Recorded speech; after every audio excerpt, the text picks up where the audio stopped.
guys, welcome to She Knows Arsenal. My name is Jessica. I'm your host. You can follow me on Twitter at @itchJessino. And yeah, live player ratings, Arsenal 5, Norwich, making sure I say it right, Norwich, nil.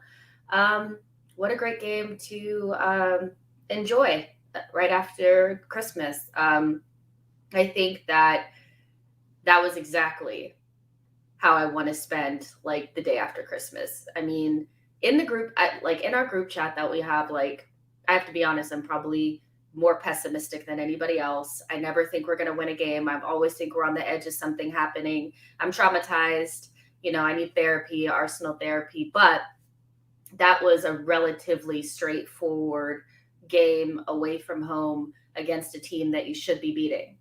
And when we played Norwich the first time around at home, it was kind of that first game where we got a chance to see Tomiyasu, this new back line, kind of come together.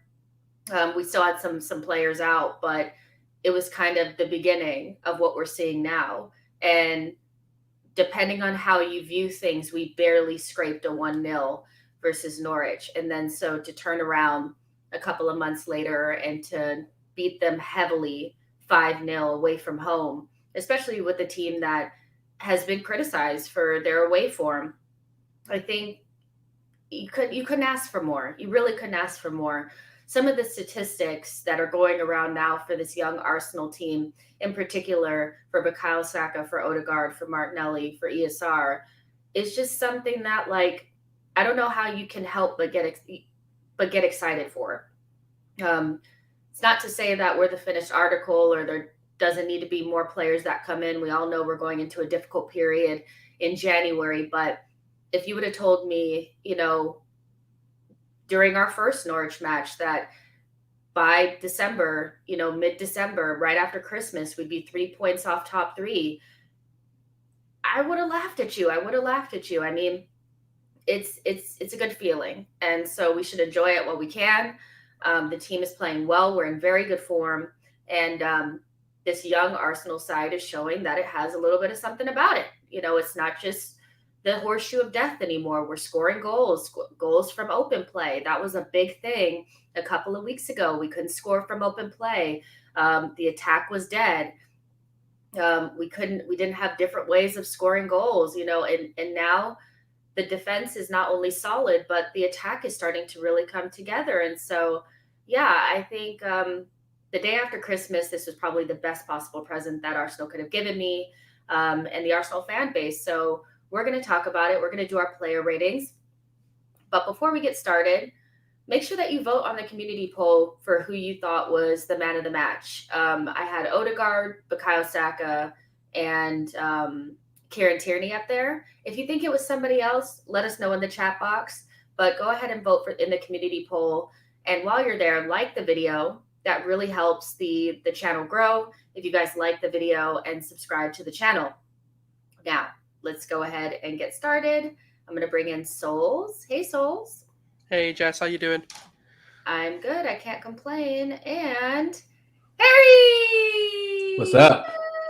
Merry Christmas, everybody. Merry Christmas. The star. I love it. Oh, man. Honestly, people have been asking about you. They've been asking about you. And sorry, guys. I know I've been busy with work, and then I've had COVID over the past 10 days or 7-8 days. So yeah, keeping a low profile, but happy to be back on and celebrate another convincing victory. Yeah, for sure. I mean, we're scoring lots of goals now. The football's entertaining to watch, which is good. And yeah, it's everything's looking good. And I want to go through some of these comments first, and then we'll go ahead and get into the player ratings. Matt G says Odegaard was brilliant. Yes, I know it's only Norwich, but we can only play who's in front of us. I've kind of noticed that a little bit. It's like I remember when Chelsea beat Norwich earlier on in the season. Norwich went down to 10 men, and they battered them like 6 or 7-0. I didn't hear commentary saying it's only Norwich. They only talked about their performance, and so every game in the Premier League is difficult and presents its own issues. And difficulties, but I think you're spot on there that we can't always just be like, it's only, it was a great performance. Mr. Austin says, how do you rate wifey Tierney today? If you guys haven't been here for a while, I equated Tierney to wifey and Tavares to the mistress. And wifey was great today. Wifey was very good today. Nice home cooked meal. Looking nice. Been in the gym. I love it. Um, let's see. Matt G says Man U needed a penalty to beat Norwich. That is true. No, no, title winning Manchester United. Don't forget Champions League Varane. Goat now though needed a penalty to beat this Norwich side. Exactly. Dave FC says, fair play to Arsenal. My team struggled against this same Norwich side. Yeah. So all we can do is beat who's in front of us, and we beat them pretty heavily. So let's start off with Ramsdale. Let's make us all equal people here. Let's start off with Ramsdale. Didn't really have like many saves to make, but I thought his distribution was really good. The passes into Lacazette were nice. He claimed the ball in the box quite a few times. He came out of his box to save us one time. I think Ben White kept them onside, and he came out and cleared the ball out. So this is one of those no camera save type of days for Ramsdale, but still did a lot of the things that we need him to do when we're playing really well. So I gave him let me check my notes. I think it's like an 8.5. An 8.5. Souls, what do you think? There was another moment as well. I think it was when Ben White kind of passed it back and they intercepted it. If it wasn't for Ramsdale committing to help close the angle down, they probably score that. Or Pookie, might have scored that. So I think he had a good. One thing is, since we've been dominating, the defenses had nothing to do. Like, I don't mean nothing, but they've had very little to deal with. So it's very hard. But I'd say like a 7, just because there wasn't enough for him to do. Because then if you're doing 8.5, it's too high for other people who have done something. So I'd say a 7. Above average, kept us in the game in a few more. There was another one as well in the first half. I can't remember who shot it, but he made a great save to keep us in the game. So I'd say 7. It's your go, Harry. Oh, sorry, I'm a bit rusty. I was waiting for that. And Harry, what do you think? I'd say 7 as well. I think it's good that we're not having to talk about our keeper today. He didn't really have many saves to make. He didn't have a lot to do, and that shows that it was a really convincing, dominating performance. So I'd say 7. He was good with his feet as usual. Some nice balls into Lacazette, on his toes when he needed to be. He's a calming presence on there. And the great thing is when the ball's at his feet, you don't feel nervous. You just feel comfortable. And that's really, really important. We haven't had that in a long time. Even against Sunderland, there was a few times where Leno makes you feel a little bit uncomfortable. And Ramsdale doesn't give you any of that. And obviously the team enjoy playing with him a lot. So 7 out of 10. And he's been an absolute incredible signing so far. You guys let us know in the chat what you guys think. I went very high on this one just because I thought the distribution was good. The interceptions that he had to do were important. And, clean sheet. So, I went a little bit high. But, it is what it is. White, the right back. We have no right backs at the club. None whatsoever. They all have COVID. So, but I think it's a good thing I think this is something that we spoke about when White first came, is that he could play right back. So if there was a chance, and whatever, we could play him there. And I think, Harry, you said in our group chat that you would have preferred to see Holding play center back and Ben White play right back if it came down to that instead of Suarez. And I've never called him Suarez before, ever. Center. I'm running out of names to call him, to be honest. I'm running out of things to call him, so... saying Suarez felt weird, but I think he did okay. I thought that he stood out a lot in the first half in terms of like trying to do the passes, being very physical with whoever that guy with the bun was on that side. I don't think he did his best Tomiyasu impression in my opinion, and he had a couple of little moments where he had that bad back pass, but and obviously Arteta pulled him off to the side. I don't know if you guys saw it or not, but Arteta pulled him and White was like, okay, yeah, I got it. I know I made a mistake, whatever. But I thought the 40-yard pass that he played for Martinelli that's why we got him. I know that people are like, but what about his defense? Like, we literally got him for that. And like, if you could do one or two of those a game, I'm pretty good, because our defense is pretty solid. So I'm going to give Ben White, especially because he's playing out of position, I'm going to give him an 8. What do you guys think? Harry, you go first. I'd probably go with a 7.5, only because of the few moments of complacency, which I don't think come down to positioning. I just think it comes down to Ben White and his perhaps a little bit overconfidence in himself sometimes when he has a ball at his feet and the sloppy passes or the lapse of concentration. But I'd say 7.5. I think he's our most like-for-like replacement for Tomiyasu. When you play Cedric, you are playing a right back who wants to overlap, who doesn't necessarily want to tuck in.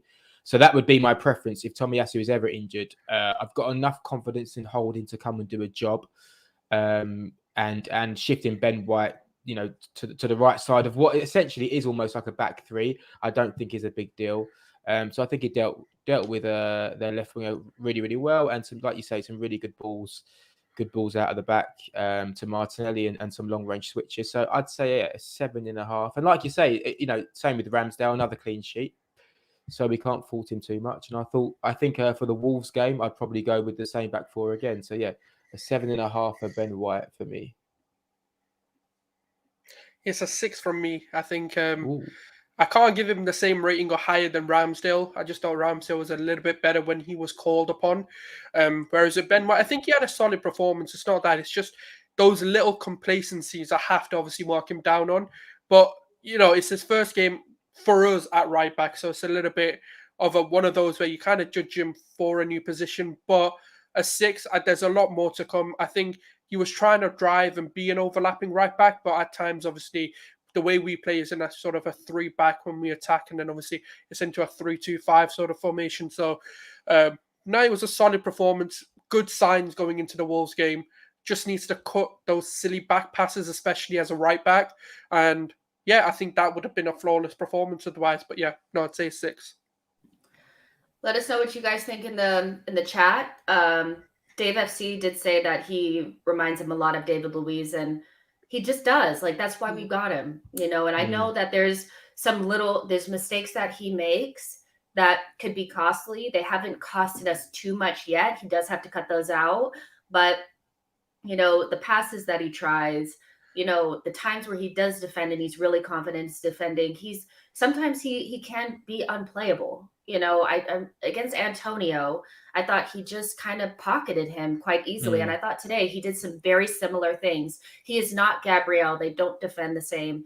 Ben White's more of an anticipator and all that kind of stuff. And I thought he did fine, so I gave him a higher, because an 8, because of the clean sheet and everything. And he's playing out of position and I like him, so it is what it is.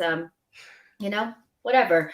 Holdini, this guy got so carried away at one point that he was doing like whatever, like helicopter moves in the middle of the pitch. I was like, calm down. I was like, calm down. Like, you're doing a lot.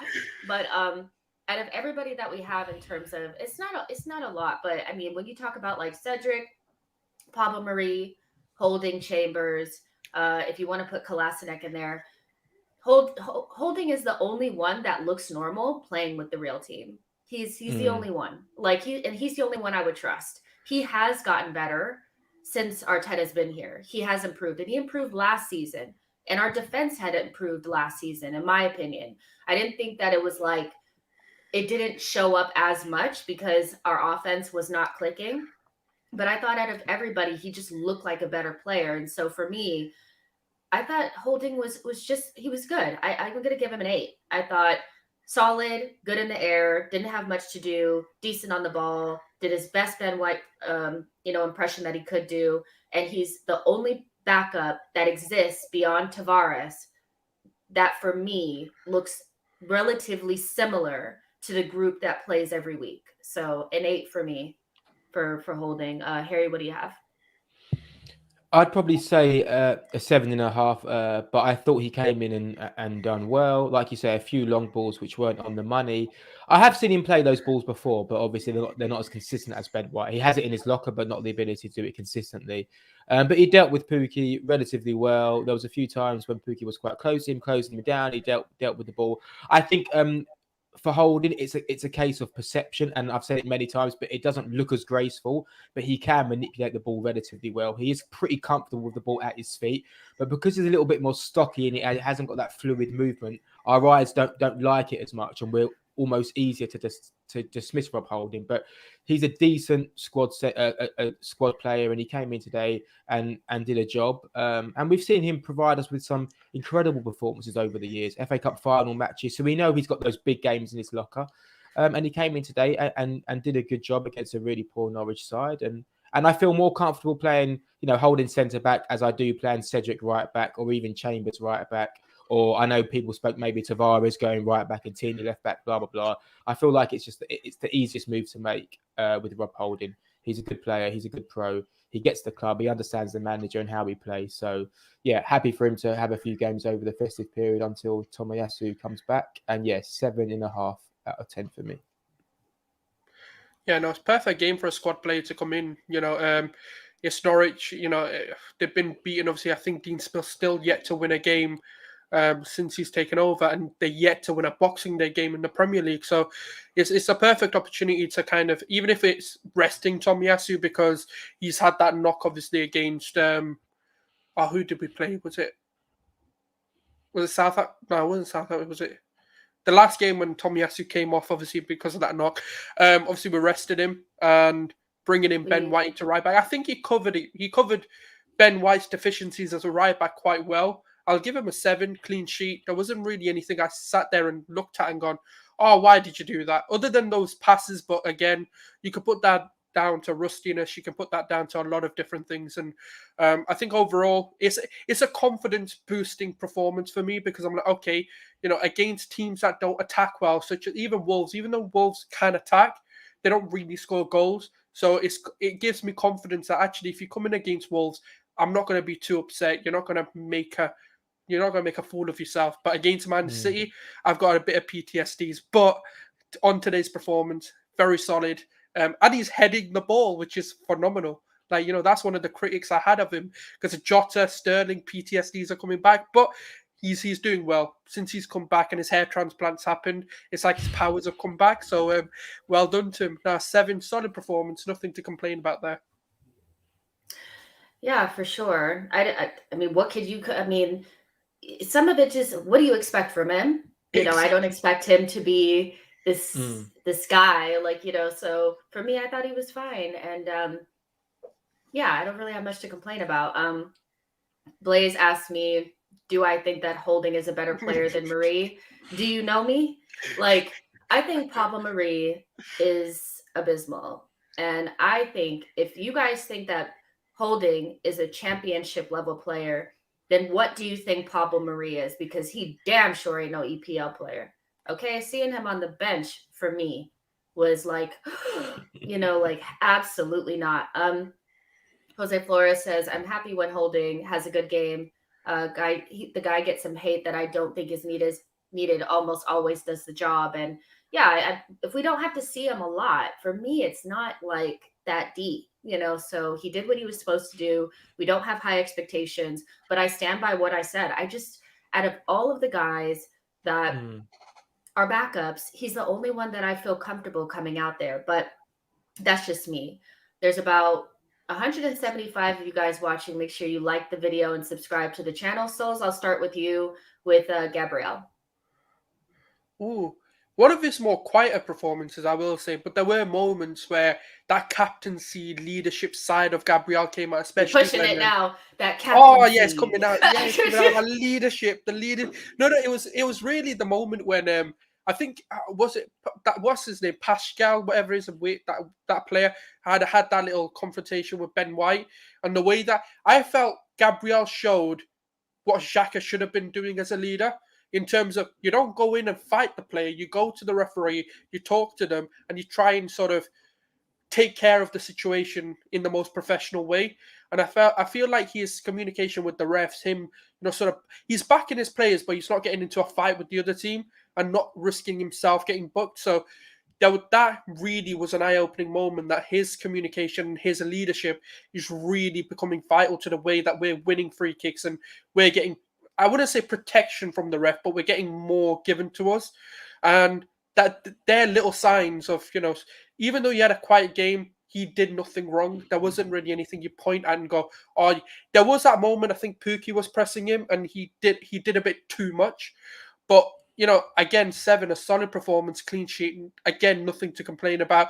You're going to get, sort of performances that don't look as good as what you normally see from a player. But again, like, phenomenal. Like, he is just consistently high performing. He's like a 7, 8. I don't really mind which way you want to go. There's just nothing to. He is literally the most flawless defender we've had in a while.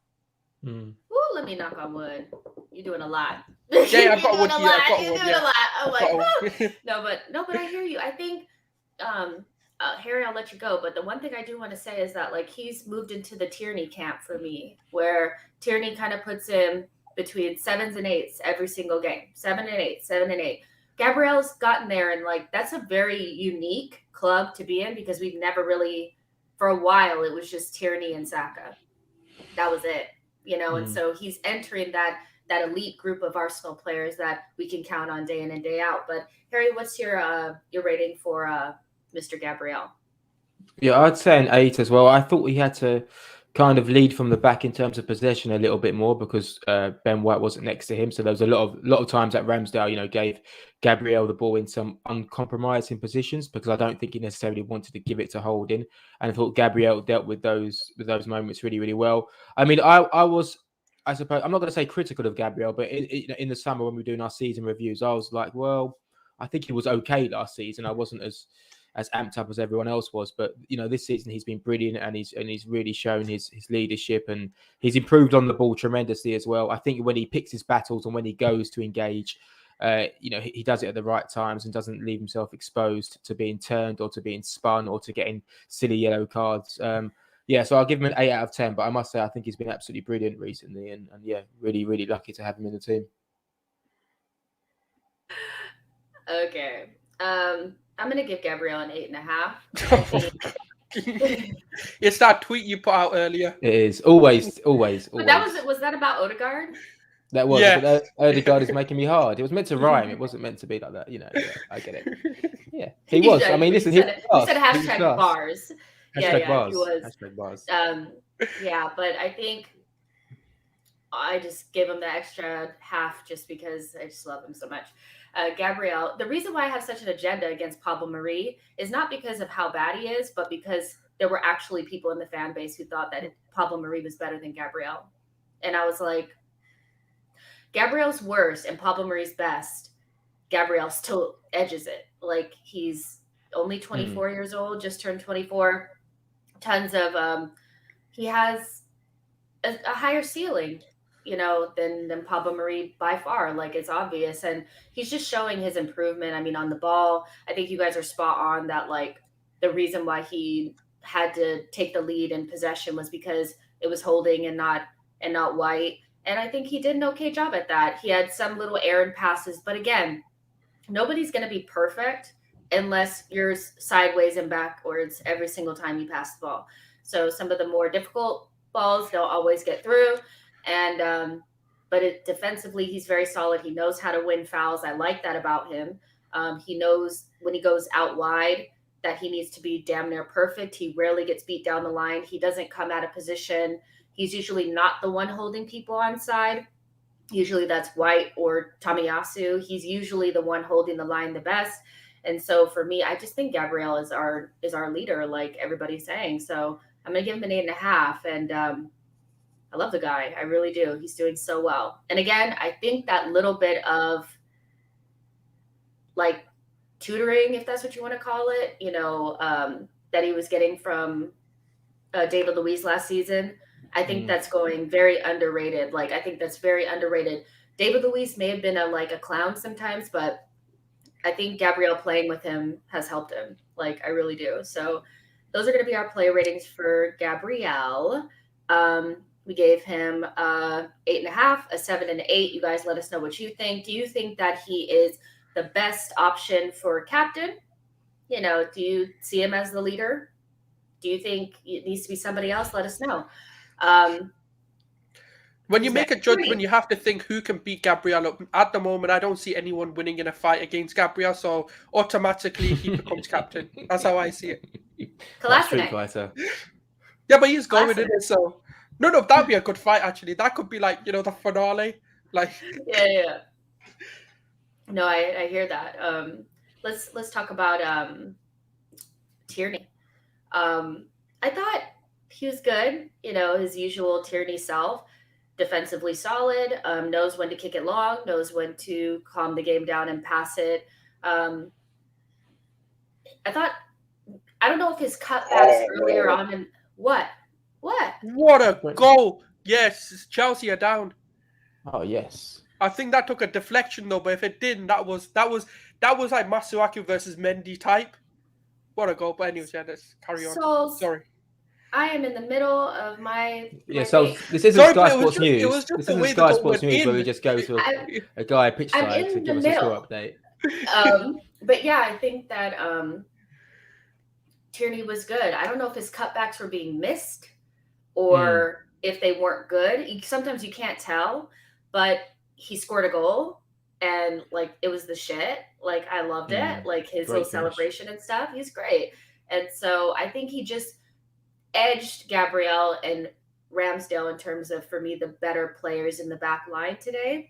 I'm gonna give him a 9. Like I just think he's Tierney, and that's the reason why he's our number one left back. He may not be as like flashy and fun as Tavares, but he's fucking solid, and that's what you need. And he scores goals. You know, it's not his first goal, so I loved it. Harry, what are you gonna give Tierney?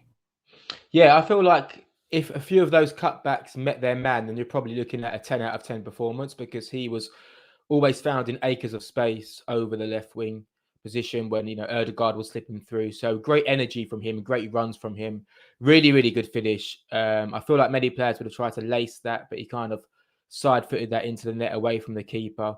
I thought he was really, really good. So yeah, I'll give him a 9 as well. And I think we're slowly seeing, that Katie of old come back. And for now, it's all about consistency and for him staying fit, making sure we manage his fitness really, really well. But I thought today he was really, really good. And like you say, it's great just to have a left back of his quality available for us consistently. And yeah, long may it continue. I think someone like Tierney has the ability to score a lot of goals and a lot of assists. Maybe not in the Trent numbers, but just because of the way we play and because essentially he is the fullback that gets the bomb on. I think if he can find that clinical edge in his passing and his finishing, I think he can hit some really, really good numbers for us. But obviously, it takes two to tango in that respect. And when he makes those pullbacks, we need someone to finish off the chances. And we also need to make sure that KT improves his crossing. But I think today was a little glimpse into what he can do when he's at his optimum. So yeah, I'm going to say 9 out of 10. Souls? Yeah, so I'm going 8.5 just because there's two of the players that just put a bit above him. But this is what we want to see from Kieran Tierney. This is what we've been hoping for. A very good attacking display as well as just basically doing his defensive duties as well. And that's, you know what it is? Kieran Tierney can score so many more goals if his finishing was better. And today he got his finish bang on. Absolutely laced it in the bottom corner. Like there was nothing a keeper's going to do about that. And he's starting to look like his old self again. You know, obviously at the beginning of the season there was question marks over not his quality, but there was a lot of people questioning him whether he's committed to it or if he's ever going to come back onto form and whether we should be playing Tavares. And now we're starting to see why, Kieran Tierney is Kieran Tierney. And hopefully, touch wood, he doesn't get any injuries or any knocks. And it's good. It's so good to see that our starting left back is now so much more motivated to perform, because when Kieran Tierney performs, Arsenal performs, and that's just the way I see it.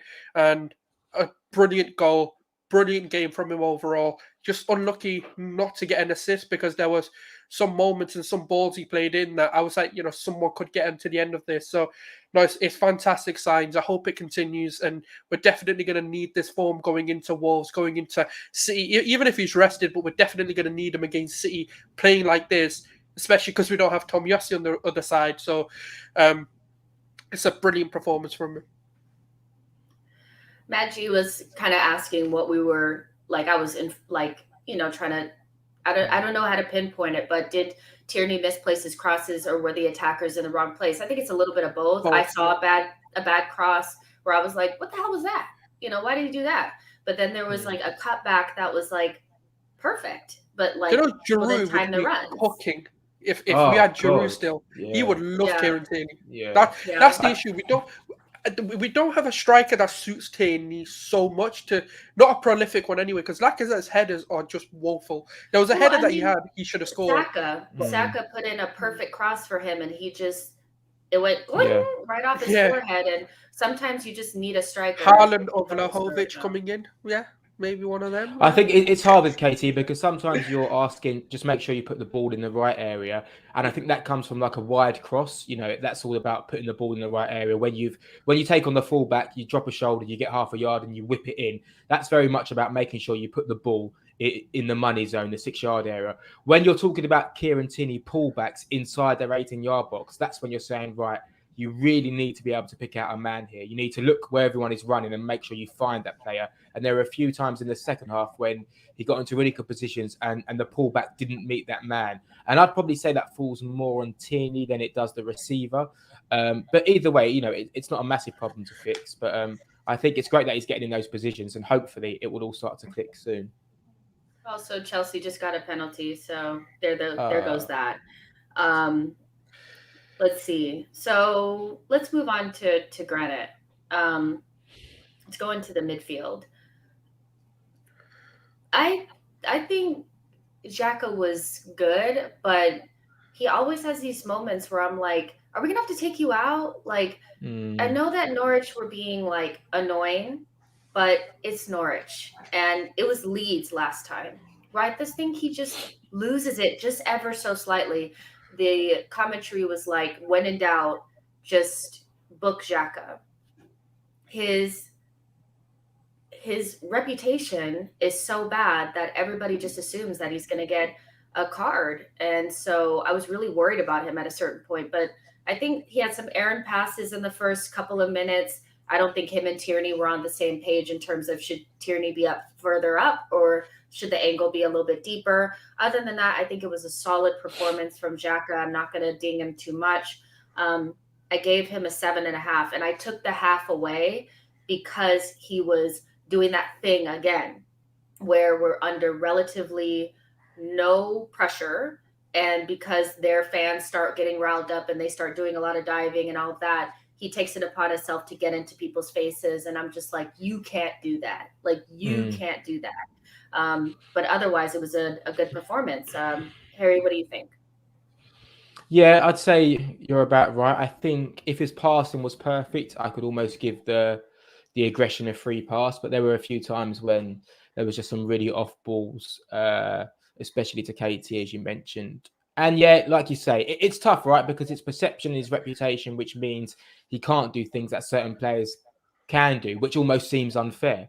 But that's his bed, and he needs to understand that. So, for what it's worth, I don't think he should have been booked, but you can see the eagerness for the referee to book him. And then, then we're in dangerous ground. And if Norwich do get a goal back at a similar time, then suddenly the whole context of the game changes. And then just know, whatever Xhaka done in that game after that yellow card, he would have been booked. Whatever it would have been. It could have been, the smallest of fouls, the referee would have booked him straight away. So that's why I'm always keen to move on from Xhaka in that respect, to change the story, to change the perception of our players. But in this slightly reformed role that he has in the team, I thought he performed relatively okay on the ball. Other players function better when he's in the team. I'd probably go a 7 out of 10, but there's still a lot of room for improvement in his own individual performances. So I'll say a 7 out of 10 for him. There was a reason why Dean Smith followed him down the tunnel and kept Exactly. talking to him, is Yeah, because they were trying very hard to get him on another card. And the worst part about it is that it feels like it can happen because Xhaka loses his mind, and yeah. that's such a good point that you made, Harry, that like Kieran Tierney and Thomas Partey have really benefited from him being in the team. And those are two players that we need, so he is important, mostly because we don't have anybody better. But if he could just keep his cool, I think it wouldn't be so like, oh my gosh, But Souls, what do you give Xhaka? He's an annoying player, isn't he? Because he has the issue is he can have a good game, but then does something to kind of ruin that for himself. And that was obviously getting the booking today. It was very unnecessary, but then at the same time, I question myself, like a player's down injured. He's just gone to get the ball to kick it out. Yes, it was a bit of a strong tackle, but it was a tackle. It was a clean tackle, and then obviously he kind of went in on the ref a little bit, but that's what everyone does. So it's a bit of an annoying one, should I say? Because I think it could have just done with a warning. It could have been like, right, okay, you need to calm down, if he does it again. But at least the referee was consistent today in terms of he also booked the Norwich player for doing similar things when that whole like Ben White thing happened. So it's at least he was consistent, because if he hadn't booked him then and Xhaka got booked, then I would have been like, okay, the ref's got this perception, but he kept it consistent. But I'd say 7. I agree with Harry. I think a 7 is probably just about right, because it was so stupid. And after that, he wasn't able to make a tackle, which could have changed the dynamic of the game for the worse, but it didn't, luckily. But that's what happened against Everton. Yeah.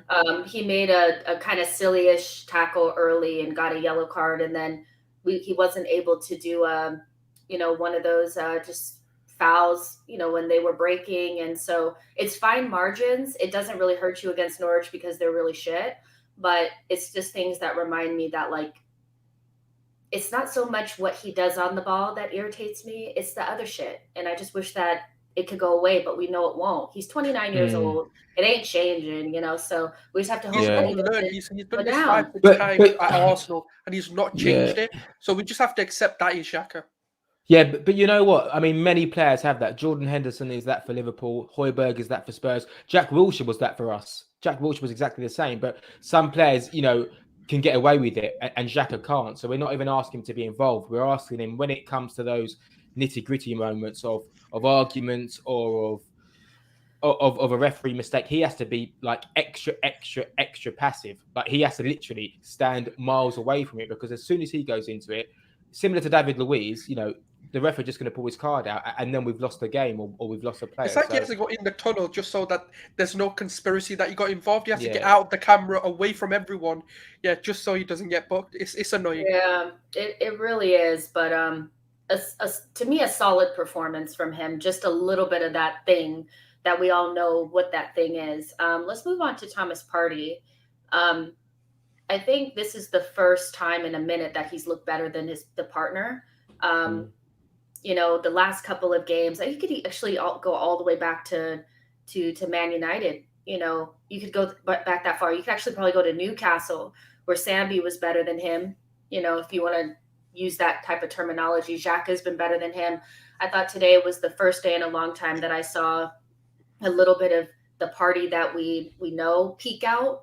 It wasn't there the entire time, but some of his balls were more, they were harder, more zippier. He tried more difficult passes. He was good in defense. He made the right decisions at the right time. He had that fast movement, that fast swivel. And I just think that, it's just unfortunate, because I feel like he's going to he's going to be in the form that we need as soon as he leaves. And that's really unfortunate, because we don't know if he's going to be there for Wolves or not. So it's unfortunate, but I do think that he was better than he was in the last game, and he did the things that we need in this particular system with Xhaka. He is going to be the deeper of the two. He's going to be more of the 6, so we have to take that into consideration. He's not going to be on the edge of the box scoring goals. So I'm gonna give him. I gave Xhaka a 7.5, so I'm gonna give Party an 8. It is what it is, there's still levels to go up, but I saw a little bit more of what I expect. But yeah, it's a poor Norwich side, so an 8. Souls. Yeah, no, I agree. I think this was a better performance. This is a bit more what we want to see from Partey in terms of when we brought him in. I'd say 7.5. I think it was a solid performance. It was at the beginning of the game when he kind of broke it into Odegaard, I think it was, or was it Lacazette? That pass was like more of what we want to see from him. And, the thing is, when Partey's ticking, the team can tick even more.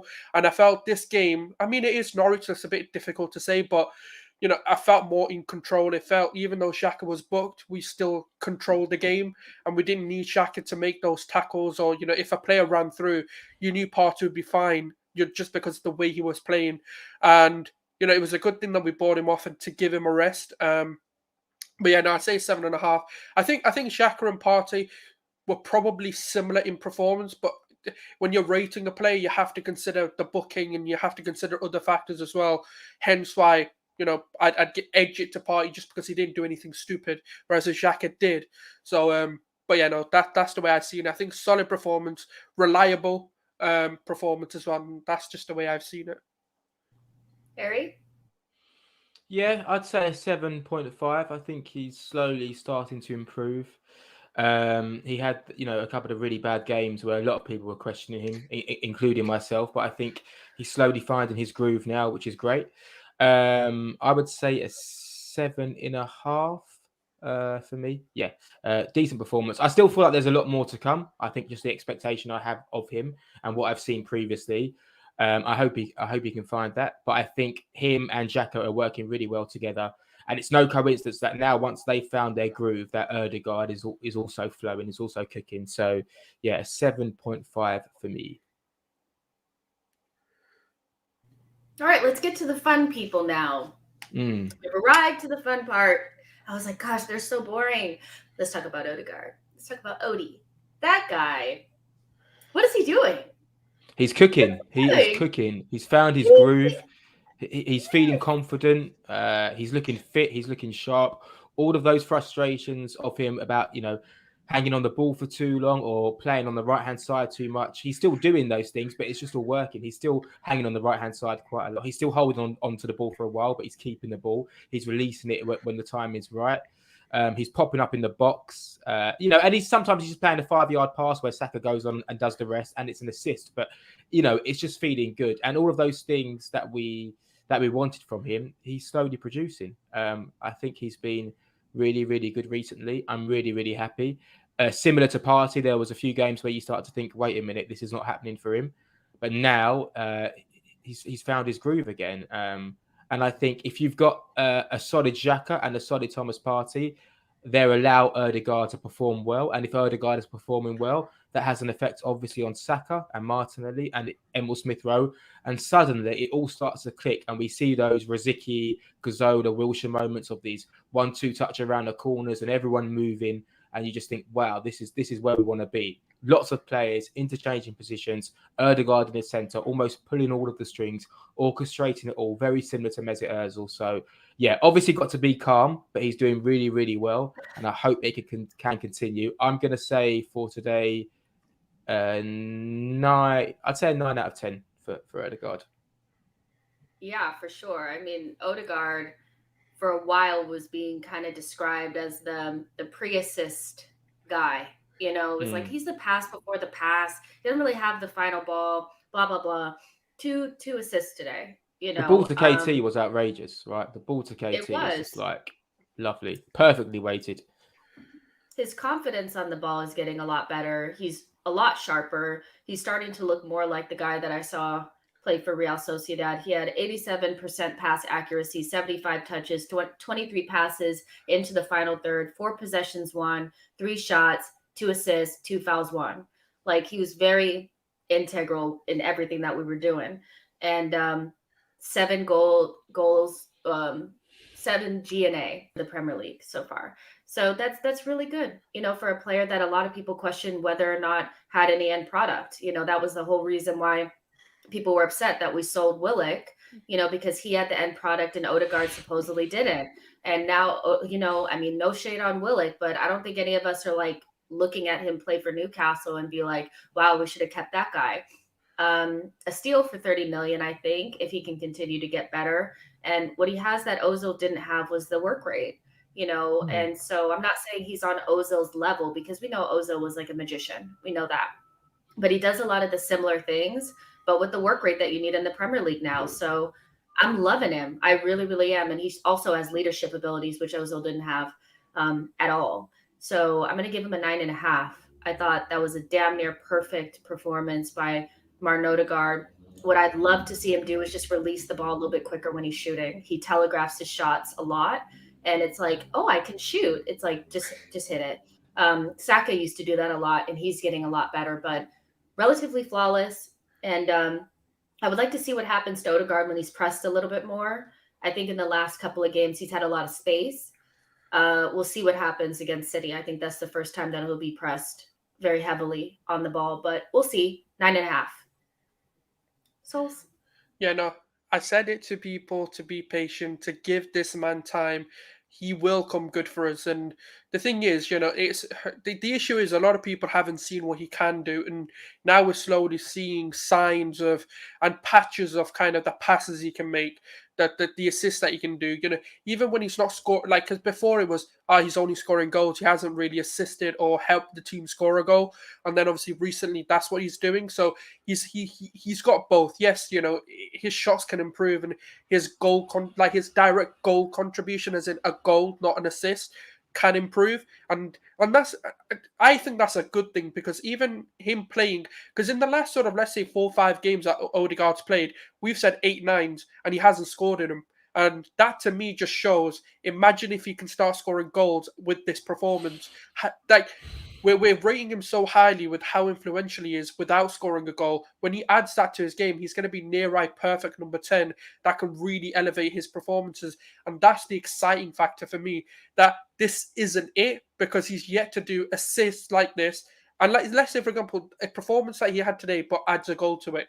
That's what we want to now start seeing moving forward. And it's phenomenal to see that these signings, like, there isn't a signing that they made in the summer that we sit back and go, oh, that was a bad buy. Every single one of them, regardless of price tag, have been instrumental. And he's the reason this form is twisted, because he's influencing the final third. He's one of the things that goes so under the radar. You'll see when Partey first came in, when he was directing players, he was commanding them. He was like, you move forward, you come back, you do this. Now Odegaard's doing that. He's directing players where to be, where to push, where to attack, and that's what's allowing him to be so good. And I think it's a 9. There's only one player probably give a little bit higher because of what he did today, but he's been instrumental in our attacks and getting us, I think is it 19 or 22 goals in the last 5 games, something like that, something crazy like that anyway. And he's been in the heart of most of those, so it has to be a 9. Phenomenal. He's my man of the match, by the way. And I think he's been my man of the match in the last 2 games. Because I usually would pick the person who, if they weren't on the pitch, none of this shit would have happened. And I feel like Odegaard's kind of that person right now, especially because he's proving a lot of people wrong, which also goes into that. But the guy was good. Very, very good. You said 9, right, Souls? It doesn't matter. Correct. We're all giving him 9 something. Yeah, 9, yes. Yeah, but he's been good. 23 years old. I mean, yeah, he's so young as well. He's so young. 23. He doesn't play. That's the issue. He doesn't play like a 23-year-old. Like, he's so much more mature than his age, and we forget that sometimes.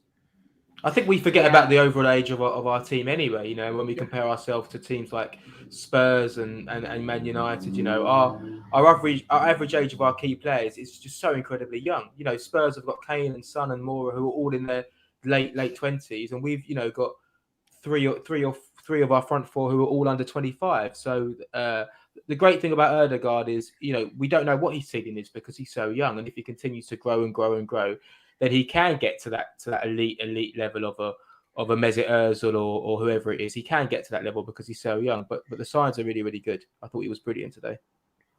CU asked the question, do you guys think Odegaard can do a false nine deep lying forward role like Lacazette is currently doing? Maybe give space for ESR to come in.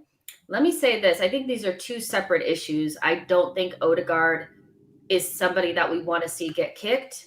Lacazette gets a lot of kicking playing in the position that he does, and that's why he's good at it, because he likes the little bit of fight. He likes that. I don't think you really want Odegaard being kicked by center backs, but the maybe giving ESR space to come in thing, I think, is a little bit of anxiety from the Arsenal fan base because he keeps coming in and scoring goals. I personally think the reason why he is scoring these goals is because he's on the exterior of the team. I know that he was doing it before, but I think it pushes him to continue to do that. And I'm liking the competition for spots, and it's something that I think we're going to have to get used to. I don't think we're going to be able to just force people into the team. And, because ESR is scoring a goal, we need to manipulate the starting lineup. It's fine the way it is, and he'll get in when he gets in. ESR scored a goal and Martinelli didn't, but Martinelli probably had one of the best performances without getting an assist or a goal. So I think these are good problems to have. Do either of you guys want to add anything to that? Or, could we move on to the next thing? I mean, I think I think we might be working our way towards that in a few years, similar to what Man City are doing now, which is obviously KDB or Sterling playing through the middle. I think at the minute we still need that structure in terms of having a centre forward and someone that our centre backs can hit repeatedly when we're in trouble. But overall, as our confidence grows, I think we'll work towards something like that eventually. But like you say, I think it's perfect having that balance and having that rotation on and off the bench and having players who can come on and make an impact. I don't think ESR's confidence is going away because he's not playing. I think if anything, it's enhancing his individual performances. So I say we just keep it going, and when someone gets injured, then ESR is ready to step in. And until now, we just carry on rolling with it because it's working really well. Just keeping it sweet and simple. Don't fix what's not broken. There's no point exactly. of because we've experimented with a false nine before against Villarreal, and I know it's ESR, not Odegaard. I get there's different players and different profiles there, but there's no point if it comes to it where we stop performing, then give it a go. Yeah. But until then, don't mess You know around what? with it. It's like the single pivot as well. We're not ready to play a single pivot. Exactly. We're not composed enough on the ball. We don't have that respect from the opponent yet who are going to stand off us. When we do, that's when we can start to play a single pivot. And that'll probably be the same time that we can start to play a false nine. It's when teams are so scared of us and subconsciously they're just sitting back and all of the ball is being played in their half. And we don't necessarily need a target man. We can just pop it around side to side and wait for the openings to come. Yeah, and if I had to give like a small little guess, if there was somebody that would play false nine in the future for Arsenal, it would be Smith Rowe. It wouldn't be Odegaard. I think he could do it as he gets older. But let's talk about Martinelli. Kind of said it earlier that I think best performance from a player that did not get an assist or a goal, and he could have had one. That goal that he scored that ended up being offside was the perfect goal to me because of the patience that we showed. We could have easily just squandered that opportunity and just, took a really bad shot, but we were just so patient and recirculated and then got it back to Ben White and he crossed the ball over and it was great. But his endeavor and like his work rate, we knew it was there, but he's using it more economically, and he's just such a good player and he scares the shit out of defenders. I mean, nobody wants to play against him. Max Aarons was just done. Huffing, he was done. Yeah, he was done. And I like that you think you got the ball, but then he runs up and takes it from you. I just love that about him. And he deserved a goal. He probably deserved an assist, didn't get it. But it's going to be difficult for me not to give him a 9 because one of the goals that we scored was mostly due to his endeavor. Like it just was. Like he went and got the ball back. And then I think it was for Saka's second goal. Well. Oh, was it the first goal? First goal as well as his second goal, because I think it was where Ben White should have been, but on the right hand side he took the ball off one of the Norwich players and then passed it into Xhaka. Xhaka passed it into Odegaard. Odegaard into if unless I'm thinking of a different goal. I'll look back at it, but he was so good today again. And so this might be a little bit high, but I got to give him a 9. I just have to. Like I know he didn't get a goal or assist, but it's crazy what the kid is doing, and he could have easily had a goal if he was just like an inch behind, the defender. So I'm gonna give him a 9. It might be too high, but he's playing on another level, and so it's fine. But Harry, what do you think? Yeah, I thought he was really, really good today. I think he was almost better off the ball than on the ball, if that makes sense. I think there's a few times he could have used the ball better in his one-on-ones, in his take-ons, in his final pass or crossing. I'd probably be more towards an 8 or 8.5, but that's not a criticism of him. I thought he's done really, really well. I think, if because I'm going with the overall view of that, I don't think he used the ball on well. I don't think he used the ball as well as he could have. I think that's when it's imperative that your work rate and your energy is right up there, and I think that's what he gave us today. To a huge level. I just think it's really good to see that he's kind of growing, he's finding his form, and where we were kind of convincing ourselves that he's going to be a great forward, and we're keeping him in the training factory to replace whoever it is up front. It now feels like the Alexis Sanchez role of this left wing hybrid position is actually more suited to him. So I think it's really good to see how he's grown in the team. His relationship with Kieran Tierney is really improving. He seems more responsible. He's just got a really good understanding of the game, and it almost puts like the frustration of a Aubameyang left wing or Pepe left wing. It makes that feel like years ago. It makes it feel like a different time of just watching these players come on and frustrate you. And here we've got a kid who is so on the ball that if a ball drops in the box, he's going to be first. He's going to pounce on it. He's got that poacher instinct. So I'd say at 8.5 for today, but I think he's done really, really well recently. Saul's quick word on Martinelli. Yeah, no, I agree with a lot of what Harry said. I think his off the ball movement, he's become in this game anyway, the assist before the assist. Like if it wasn't for him, winning the ball off, for 2, maybe 3 of our goals. When I watch it back, maybe I think it is definitely 2 of the goals. If you hadn't won the ball back, those moves don't start. So you have to take those things into consideration. It's so easy to look at goals, assists, and be like, oh yeah, he didn't play so well, but the reality is, it's like Odegaard, even if he doesn't get an assist, how instrumental he is in our build-up means we don't get these 5 goals if it isn't for him being there. So, and especially with Max Aarons, he literally burnt him out in 20 minutes because he was pressing him, he was constantly running at him. Some of his crosses could have been better, but look, he's coming back from a long-term injury. He's played virtually 4 games on the bounce, bar Sunderland, but then he came on against Sunderland as well. So it's one of those, you look at everything. And yeah, I agree. 8.5. I think he was brilliant. When he's not good on the ball, he's doing off the ball. If he's not good off the ball, he's on the ball, or he completes the package, and that's signs of a very good player coming up. Let's talk Lacazette. I was kind of talking to Souls about this in the backstage, and he wasn't as energetic and Lacazette as he has been. And I don't know if it's because he had too much eggnog or he's tired or what, or if he's conserving his energy, but he still had an assist. He scored the goal from the penalty spot. And so it wasn't like the performance against Leeds or West Ham, but it was still it. But this is my fear, is that if it is a little bit of fatigue, that we don't have anybody that similar to play that position. And so against Wolves, I don't know what you do if it is fatigue. I'm projecting it could be him just conserving energy or hangover. I don't know. But I don't think he was as Lacazette as I would like him to be. But a goal and assist nevertheless, So I'm going to give him an 8. I haven't forgotten Saka, you guys. I'm leaving him last.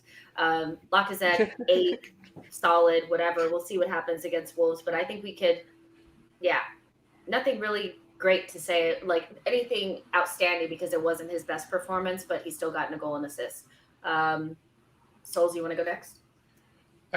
It's the question I asked you, like, did he need to press? And I think sometimes we look at it and go, oh, every player should be pressing regardless of opposition, etc. But there's certain games where, you can forgive it because it's not needed. And think about it, we scored 5 goals even without Lacazette being his high-pressure self. And if he's conserving energy, because don't forget, he has also played a lot of minutes, and this is unlike Lacazette. So if that's the reason behind his conservative energy, I'm all for it, because we've literally got Wolves in under 48 hours to play as well. And if we didn't get the job done, then yes, I'll critique his work rate, because that's then we're like, well, you need to work harder. We're not getting goals. We're not scoring goals. That's when I could critique that side of people's games. Like the Everton game, we just didn't perform. We didn't work hard. We didn't try and win that game. That's when you critique it. But I felt like he did enough to influence the game in a solid, in a good way. And it's sort of a 7. I'd say a 7 is probably right, because he got the job done. He scored his penalty, well taken penalty as well, and he got an assist as well. So we can't knock him too much. A goal and assist. You do look at stats a little bit as well, and also you've got to look at, did he do enough? And to be fair, it's just a Lacazette performance without the work rate. That's the way I see it. Harry, quick word on Laka. Some of these comments on Lacazette are brilliant, by the way. I feel like it's tough with Lacazette. I feel like if I treat him like a Firmino in our team, which is almost like this silent hero, I think he's doing a fine job. And that's on the basis that our wide men are scoring. If today Saka and Tierney don't score, and then you're just saying, right, it was a game that we drew 0-0 but could have won 1-0, then you're looking at Lacazette to say, oh, you need to score that header, or you need to be sharper in the box, or you need to press more aggressively. But like you say, he could be saving himself for Wolves. I think the pressure's changed a little bit for him, because he went from being the backup man, where he can come on the pitch and almost be a hero, and now he's having the pressure to lead from the front consistently, and now it all falls on him, which is why I think we're seeing some misses that we don't really characterize Lacazette with previously. I'd say 7.5. I thought there was a few times when the ball got pinged into his feet and it just didn't stick, more because he just felt a little bit too relaxed on the ball. But overall, like you say, goal and assist, and he done relatively well. But I think if we go to Wolves at home on Tuesday and the game's really, really tight and Saka and Martinelli aren't functioning, that's when we're going to need to rely on Lacazette to be a little bit better, a little bit sharper. But at the minute, I feel like he's doing the job relatively well. So I'll say 7.5 out of 10. Fair enough. Let's go on to Starboy. 2 goals. Sat Brendan Williams on his behind just a couple of times. Guy was crying to the ref, crying. I loved it because he was acting a fool at the Emirates because Pepe couldn't get past him. Well, Saka had you on toast, buddy, and I loved every minute of it. Saka, the only thing he was ever missing was the end product, and it's coming. And I just feel like he seems he seems like, I'm going to take the shot. I'm going to take the man on. I'm going to be the guy. And that's what you want from your forward players. It gets frustrating sometimes if they are a little bit selfish, but in the past, it seems like ESR and Saka were like, you take it. No, you take it. No, you take it. Now they're taking shots and they're putting it in the back of the net. So that's pretty much all I have to say about Saka. I thought he was absolutely amazing. I'm going to give him a 9.5. He's not my man of the match because I just thought Odie was just, but Saka, 2 goals. What can you do? I mean, he was great today. So 9.5. Harry? Yeah, I mean, he's brilliant. He's growing into that role. There's a simplicity to what he does. There's not many tricks or drag backs or dummy shots. He gets it. He stands the full back. He'll do a little drop shoulder, get it and pop it. And that's what we need from our winger. We need a bit of a effectiveness and simplicity, respectfully to Pepe. I think we've seen it many times where it's cut in, cut out, cut in, cut out, cut in, cut out. It becomes almost like this one-on-one show with him in the fullback. Saka doesn't make it about that. He just makes it about finding the space and then using the ball well. I think he's growing and he's added goals to his game a lot quicker than I thought he would have. And now you're asking to yourself, right, can he go and get 10 Premier League goals this season? Can he go and get 10 to 15? I think he can. His shots always find the target and they're always towards the corner. I think for the first goal, I don't think the keeper does amazing, but he hits it hard enough and towards the corner enough.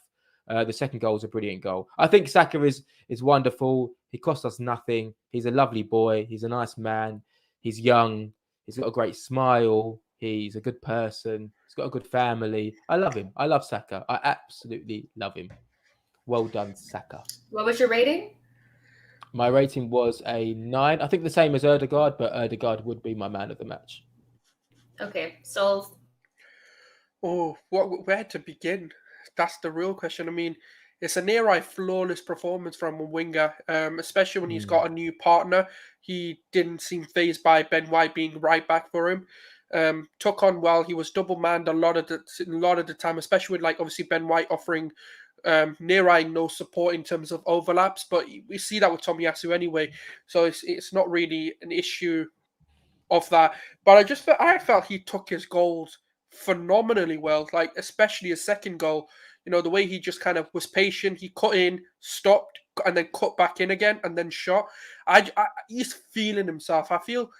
Do you know what he reminds me of? And I know this is going to sound mad, but I'm not saying he's as good yet. But he reminds me of the City development that Raheem Sterling went through, where Raheem Sterling had everything, literally perfect runs, never offside, but every time he got the ball, he missed. He didn't have that final product until he got to Man City. Well, I say more effective end product when he got to Man City. And I feel like that's what's happening with Saka. And now I can believe when Leroy Sané and Sterling contribute their success to Arteta, because I feel the same way about Saka, ESR, Martinelli, that there's tweaks to his game. There's a few things that I see in him, and I'm like, you just look different. Like, and we know Saka was brilliant even under Emery, when he first broke onto the scene, being a left back, left wing back, left mid, right, whatever you want to really, he played all bunch of positions, played 10 for a bit as well. But the one thing that I do want to say, his weak foot is improved tenfold, and I feel that's given him the confidence to just take it on take the shots on, and that's for me the key. And I feel this is why I'm willing to be patient with Arteta, because I can see tweaks in players. That's exactly what I said about, he developed Sterling and Sane, and I feel the same is being done. So you have to credit that and the confidence, and because that's just like, you know what, I'm gonna go for it. That second goal was just, I'm gonna whip this one in, and I believe I'm gonna score. And I can't praise the kid enough. He's brilliant. I'm What's gonna the give him rating? a 9. I don't know who my man of the match is. I don't know Odegaard or Saka, but I'll give it Odegaard for the overall performance, just because he was more influential, and Saka's 2 goals is what got him to the 9. So yeah, that's my reasonings behind it. 100%. Okay, let's fly through El Neni and Pepe really quick. El Neni, can we just give him like a 7? But both 6-7, yeah, like just standard. I don't think any of them did anything really. Pepe got an assist actually. Pepe almost got the assist. It ricocheted, so he didn't get credited for it. But for ESR's goal, I would say that that was damn near an assist. Yeah. It was so I would say El Neni a 7, Pepe a 7.5, 8. It's fine. Yeah. Don't have to go too far into it, but ESR we do have to talk about just a little bit, because he can't stop scoring. It's insane, and it's to the point where I feel like, he has 9 goal involvements, or 9 GNA for the season in the Premier League. That's just the Premier League. It's madness. Great. I think he's got more goals than Ronaldo, isn't it 6, right? 7 of them are goals. Yeah, he does, and he has the only people that have more non-penalty goals, like goals in the Premier League that are non-penalties, is like Jota, Vardy, and Salah. He's insane, and so it's to the point now where people want to force him into the starting lineup. I don't know who you take out to put ESR in. You can't really take anybody out just yet, but he's great. The end product is there, so I mean, I'm not complaining about anything. It is what it is. Yeah, I just wish we had like Europa League games or something, so that he could start exactly. games, but there's a lot of games coming up, Jess, isn't there? There's a lot of games coming up with the Carabao Cup and the FA Cups. So there's certainly minutes there. I think the players, the substitutes, look relatively content, and they're getting minutes. And I think if you come on and score a goal, and you're contributing, and then you're getting the interviews after and the praise after, I think ESR will be relatively content with this bench role at the moment. I think he could replace Martinelli in the next few games long term. But yeah, ESR plays the game like 5-a-side. It's all like everything's very close. Like, he wants the opposition players close to him. He wants his players close to him. It's like these little passes, these little round the corner balls, these little runs. I think it's incredible what he's doing. Like, incredible to score that amount of goals. And yeah, I don't know how good he can be, but I feel like he could be class. I just wanted to add this one thing, that it was his movement and his pass into Lacazette that got the penalty as well. So it wasn't just the goal that he scored. Like he had heavy involvement for the penalty. So I don't know what his ceiling is. I don't even want to start projecting on it because it could be anything. But I'm going to give him an 8. Harry, what are you going to give him? Yeah, I'd give him an 8. In terms of a bench impact, it's a 10 out of 10, right? You've come on the pitch, you've got an assist, Yeah. and you've scored a goal. Like, it's madness in that amount of time. And what I loved is that what we don't do enough as a club is we don't sense blood. And when we're on the hiding of some big defeats, you know, those teams sense blood and they know we're vulnerable and they go at us and they don't stop. And today, that's what I liked. We went on, we got a third, we got a fourth, we got a fifth. And that's because the substitutes are feeling confident enough to come on the pitch and say, right, I want my goal. I want to get involved. So, yeah, I'd say an 8, but it could easily be a 10, but that makes no sense. So we'll go with 8. Souls?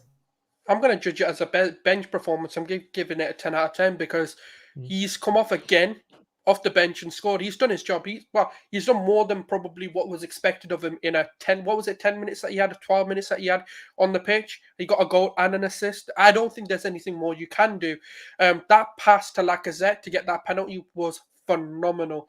That was a disguised reverse pass that no one's seen coming, and the way he takes his goals as well is just brilliant. Again, you know, it's one of those. It's harsh, but his League Cup performance didn't justify him starting in this game. If we're going to be completely honest, he did get a start. He had an opportunity to make a big impact against Sunderland, and I felt it was a quieter performance from him. That's not me critiquing him, but that's just me. This is the beauty of this Arsenal team: is if you don't take your chances, you ain't getting a start, and that's what I like. You know, it's not a critique on Saka because I do see him coming back in probably against Wolves and Martinelli getting the rest, and then Martinelli's ready for the City game. Because don't forget, it's a turnaround of under 48 hours, so we've got less than 2 days to get this 11 started up again. So he could be getting his opportunity against Wolves. You just need, and I like the fact that he's not crying about it. He's not moaning. He's not like, oh, why am I not playing? I scored in every game I've come on. He's smiling. He's happy. He's involved, and he feels like the manager does trust him. And you know, it's phenomenal. It's a bench performance, 10 out of 10. Even because you judge him for the 12 minutes he's on the pitch, and there was nothing more he could have done, nothing less he could have done, and that's a near perfect impact. Perfect. You know, yeah, nothing more to say on that. Let's quickly rate Arteta. I usually just give pass or fail, to be honest. It's hard for me to find a lot of fault when you smash the team that you're supposed to be smashing 5-0. I think he did the right thing. I think he did the right thing not rotating too much, especially because we already had a forced change with Tomiyasu. So got the points, got to rotate just a little bit towards the back end of the game. And so I'll say pass, you know, with flying colors. Harry, what do you think? Yeah, pass. 9 out of 10, 10 out of 10. We're on a good run. We are winning confidently. The goals are coming back. The attacking freedom is coming back. Obviously, these are games that we should be winning. So I suppose the real test will come up when we play City and Spurs. But at the moment, Arteta's picking the right team, making the right subs. All the players look happy. So good times. I would say a 9 out of 10. Souls? Yeah, in the words of George, he didn't galaxy brain when when we had no right backs to pick, and he went with the right option, in my opinion, in playing Ben White there, who's probably the most like for like in terms of just the way he plays. So yeah, no, I think it's a definite pass, and if I was to rate him, I'd give him a 9 or even a 10 because there's nothing I can sit there and go, why did you do that? Even the Elneny one, I get it. People wanted to see Lokonga, but I don't really sit there because we don't know, because he's just come back from COVID. He might not even be fully fit because we know what COVID can do on the body. So you know, there's nothing I can sit there and complain about. There's no decision, no system changes, nothing that I can sit and go, why did you do that? So it's 100% a pass. He's flying right now, and I just hope he realizes this is what I need to do moving forward. Even if there's an injury, I just need to look for the suitable replacement rather than, oh crap, I need to change everything now because I've had one injury. And that's what I'm proud of, because that's what I want to see. He had an effect where he doesn't have a position and he didn't overthink it. He didn't go, oh, Xhaka, sorry, mate, but you're going to have to play right back, or go to, I don't know, Lacazette, something dumb. He didn't do that. So I'm proud of him, and I think he deserves the praise right now. And if you can do that against Wolves and do something against City, whether that's just keeping the score down to 1-0 or, getting a result out of that, it's just showing how much this team has come across. So, yeah, no, at the moment, near right perfect. There's nothing to complain. I think if Xhaka ever plays right back, even I might be Arteta out, to be honest. I know, I know. I know what you back, mean. don't forget. He played left back, don't forget, so he I know can what do you it. mean. I know what you mean. Well, yeah, I think we did it, you guys. If you guys could do me a favor before you guys get out of here, like the video if you have enjoyed it. There's 115 likes, but there's 200 and something of you guys in here. So it really helps out the channel. It really helps the video get found. So please like the video, subscribe to the channel. Make sure that you're following SheKnowsArsenal on Twitter. You're following me at SheKnowsArsenal. I'll put the guys' stuff up here as well. You can follow Souls at Gunnar Souls. And you can also follow Harry at It's DJ Harry. Thank you guys so much for joining us for the player ratings. If you guys are just joining us, rewind it, watch it back from the beginning. And we'll be back for post-match. What is today even? Like Monday. So tomorrow, today's Sunday. Tomorrow I'll do post-match and talk a little bit more about this game and preview the Wolves match. So, yeah, thank you guys so much for joining us, and we'll talk to you guys soon. Bye, guys.